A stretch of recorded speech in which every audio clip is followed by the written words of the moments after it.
Assalamualaikum warahmatullahi wabarakatuh. Kembali lagi di channel Arya Rana Manggala. Terima kasih untuk para subscriber yang sudah subscribe channel ini, dan untuk teman-teman yang belum subscribe channel ini, silahkan subscribe channel ini supaya channel ini semakin berkembang.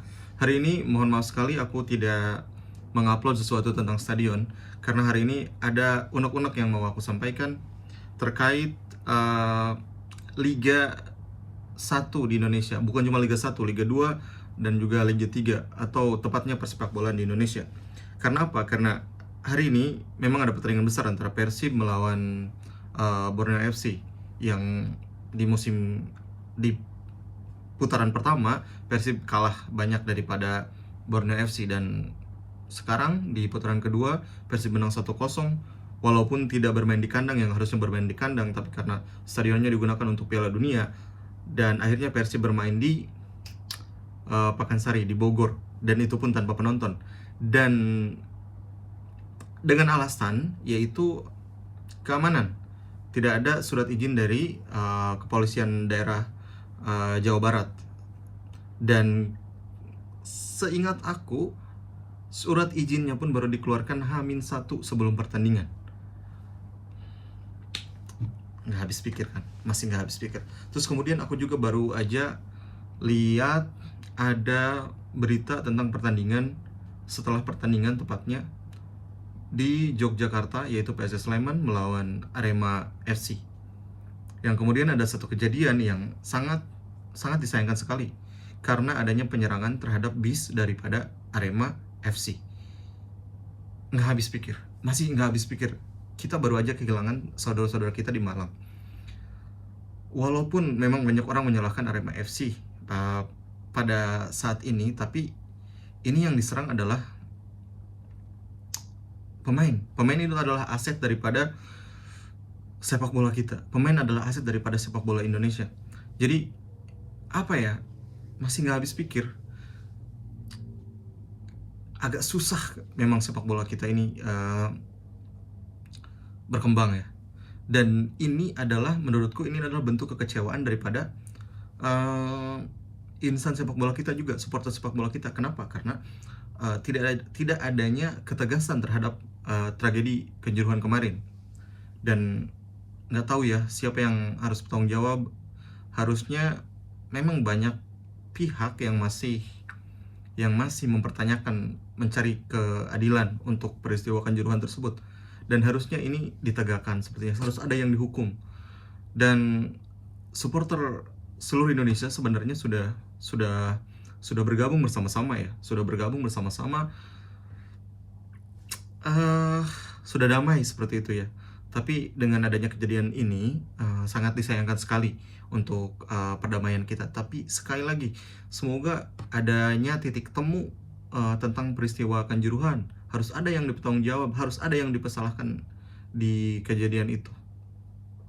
Dan hari ini aku tidak hanya akan membahas itu, tapi juga tentang karena carut marut di liga kita. Sebagai pecinta sepak bola, aku sangat sedih sekali tentunya, karena ini semacam baru aja kita Liga 1 juga digulirkan. Terus kemudian kemarin ada ketemuan antara petinggi klub seluruh Liga 2 yang semoga saja Liga 2 kembali digulirkan. Bukan cuma Liga 2, Liga 3. Kenapa? Karena kita tahu kemarin di AFF juga kita kalah terseok-seok, bahkan tidak sampai masuk ke final. Karena apa? Karena memang pemain tidak siap, karena para pemain tidak dalam kompetisi yang bagus. Dan selama kompetisi kita jadwalnya nggak jelas, terus kemudian dari segi keamanan, profesionalitas tidak jelas, itu tidak akan menghasilkan apapun menurutku ya. Jadi sekali lagi aku sangat sedih sekali dengan apa yang terjadi saat ini tadi di Jogja, penyerangan terhadap. Semoga para pemain tidak ada yang trauma ya, dan pemain-pemain asing masih mau bermain di Indonesia. Terus kemudian karena saat ini aku ingin sedikit menggambarkan ke kalian bagaimana kondisi sepak bola di Malaysia ya. Aku nggak tahu ya, walaupun misalkan aku mendukung salah satu klub di Liga 1, tapi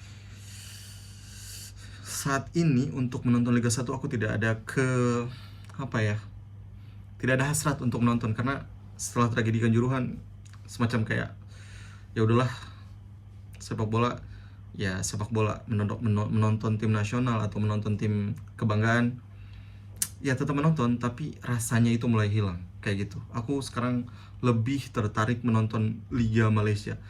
Aku akan jelasin ke kalian ada hal yang menarik banget di Liga Malaysia tahun 2023 ini. Karena apa? Karena di Liga Malaysia 2023 tidak akan hanya ada 12 tim yang ada di Liga Super, tapi dinaikkan menjadi 18 tim sekarang. Jadi totalnya itu berubah semenjak dulu mereka pakai 12 tim sejak 2013 kalau nggak salah. Dan aku akan share ke kalian beberapa update daripada Liga Malaysia. Dan ini juga kesempatan untuk para pemain Indonesia, karena ada slot pemain ASEAN berarti bertambah. Dengan bertambahnya klub di Liga Super berarti bertambah juga kesempatan untuk pemain Indonesia untuk bersaing mendapatkan slot untuk bermain di Liga Malaysia yang liganya lebih, aku bisa katakan liganya itu lebih baik dari segi jadwal, dari segi keamanan, itu lebih baik dari segi profesionalitas. Itu aku bisa katakan itu lebih baik. Karena apa? Aku akan jelasin ke kalian. Ini adalah aku ambil dari sumber dari Malaysian Football League, officialnya itu kayak PT GTS ya kalau di kita. Bukan PT GTS ya, PT LIB kalau di kita ya. Di sini Malaysia Football League. Ini aku akan bacakan aja ke kalian ya, takut aku salah. Liga Malaysia 2023 bakal berwajah baru, aku bilang tadi. Malaysia Football League mengorak langkah dengan melakukan penstrukturan semula bagi memastikan liga bola sepak profesional negara itu lebih dinamik dan lebih berdaya saing. Kemudian aku akan bacakan pembaruan daripada Liga Malaysia ini. Yang pertama, Liga Super akan membabitkan penyertaan 18 klub berbanding hanya 12 klub sejak 2013. Jadi fix ya. Tadi klub Liga Malaysia akan pakai 18 tim di Liga Super, di liga top utamanya. Kemudian Liga Primer akan dimansuhkan dalam tempo tertentu sebelum akan dilancarkan semula sebagai Liga Semi Pro selepas program pembangunan klub dilaksanakan bersama AFL untuk pasukan M3. Jadi Liga 2-nya itu namanya Liga Premier, itu akan dilebur dulu, kemudian mereka akan buat Reserve League. Jadi Reserve League itu Liga 2-nya, kemudian habis itu M3-nya itu Liga 3 ya. Terus kemudian Liga Simpanan atau Reserve League akan diperkenalkan sebagai liga yang bakal menjadi jembatan untuk memperbaiki jurang pembangunan dilihat dalam struktur liga tempatan. Liga Simpanan ini juga bertindak sebagai landasan perantara Liga Super untuk pemain-pemain mendapat menit permainan, adaptasi, dan persediaan di Liga Super. Dengan itu, konsep reserve team akan berakhir dan kesemua pasukan Liga Super akan mempunyai pasukan di bawah usia 23 tahun, dan ini sekaligus akan memberi daya saing lebih seimbang kepada semua pasukan. Nah ini, jadi mereka itu akan ngasih, akan punya Reserve League. Reserve League ini akan digunakan, pemain-pemain yang akan bermain ini adalah reserve untuk tim utama yang bermain di Liga Super. Jadi reserve-nya, pemain reserve. Jadi ingat waktu dulu kalau misalkan bisa dilihat ya, ingat gak ketika pemain timnas U23 Indonesia zamannya Evan Dimas, mereka pernah bermain dengan Luis Suarez, kemudian dengan Jan Vertonghen kalau nggak salah ya. Itu mereka bermain di Reserve League di Spanyol, dan ini Malaysia sekarang mengadaptasi itu. Untuk apa? Untuk agar pemain-pemain senior dan juga pemain-pemain muda mendapatkan menit bermain sehingga kebugaran mereka tetap terjaga. Agar apa? Agar kualitas Liga Supernya itu tetap terjaga. Kayak gitu, bagus banget. Terus kemudian yang keempat adalah kuota pemain impor sejajar dengan pergerakan AFC, tetapi juga berasaskan jaminan slot kepada pemain tempatan di atas padang, sambil memastikan peningkatan kualitas dan peluang setiap pasukan di dalam sebuah liga elit kebangsaan juga diutamakan secara serta kuota pemain import sama rata kepada semua pasukan Liga Super. Jadi kuota pasukan Liga Super sekarang ini adalah, kalau sebelumnya 5 atau 6 gitu, kalau sekarang rata dikasih 9 untuk Liga Super. Dan jangan lupa di situ ada kuota jatah pemain Asia dan juga pemain ASEAN. Dan aku lanjutkan dulu format Piala FA dan Piala Malaysia. Jadi di Malaysia ini bukan cuma Liga Super. Jadi kalau dulu kita ada Piala Indonesia, di sini ada Piala Malaysia dan juga ada Piala FA-nya. Jadi ada 3 kejuaraan yang bisa diikuti oleh Liga Super. Liga Premier udah nggak ada ya sekarang, dan M3, beberapa tim dari M3 akan boleh main di Piala FA seperti itu. Kemudian dan itu juga format Piala FA dan Piala Malaysia akan dirumus semula dengan peningkatan perlawanan liga dan juga perubahan kalender Konfederasi Bola Sepak Asia. Jadi jadwal liga dan jadwal Piala Malaysia dan juga Piala FA itu akan disesuaikan dengan kalender AFC. Ingat ya, liganya, pialanya, dan juga Piala FA-nya akan disesuaikan dengan Piala AFC. Jadwalnya akan keluar disesuaikan dengan itu, sehingga kalau misalkan ada kalender, ada timnya yang bermain di AFC atau di Champions League Asia atau timnas main, akan disesuaikan, jadi tidak akan mengganggu jalannya liga. Terus kemudian yang selanjutnya, penstrukturan semula dan peningkatan perlawanan Piala Belia dan Piala Presiden bersama Persatuan Bola Sepak Malaysia.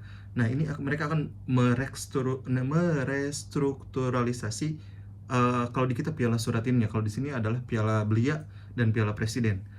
Nah, kemudian yang ingin aku baca lagi ini adalah detail daripada Liga Super ya. Liga Super 2023 akan diikuti 18 pasukan untuk 16 slot Liga Super 2024, di mana format 16 pasukan Liga Super akan kekal untuk tahun berikutnya. Jadi untuk 2024 itu akan dikurangi 2 tim, yaitu menjadi 16. Jadi akan ada degradasi tentunya, supaya kompetisi ini tentunya akan berkembang, akan ada saingan, harus ada yang didegradasi. Kemudian ini yang akan aku bacakan selanjutnya adalah